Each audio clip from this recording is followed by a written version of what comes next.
Kamona jasi mwangene. Alutaura micho. Kamona mudenga. Kamona micho. Alimusha wamari. Wakurukutu watema. Nuoto watema. Naberekwa. Ukutaura mchi. Sendi Paul. Shimira kutaura hizo. Udo mwana watema. Mane grossi.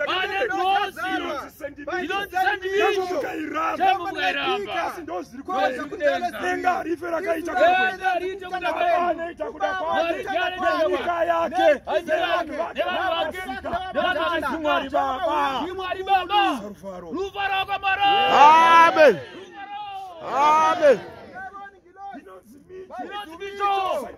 Sendi michari kudanga. Anogona gere kuchigaro. Usha wamari. Michari kudanga. Kuna chigaro cha ushe. Taura muno musausa. Afrika. Kana magambo mfananiza. Kana magambo uzwa. Ziasi mchunga. Chende ukai. Nekuti ndikuona. Barikuona sudengo. Nikuti nditaura hizo. Anachara hizo so. Ndikuona pane mweya.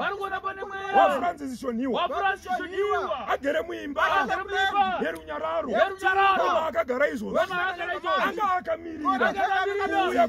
Uya kwa micho. Sarwedenga. Revanu watema. Akaporofitwa. Nechembere katai. Nenda vanu watema. Nodengara njiro. Arina kupira rosa. Wakuru wengi. Pane vanji. Asukaenda micho. Asichorwa panyika.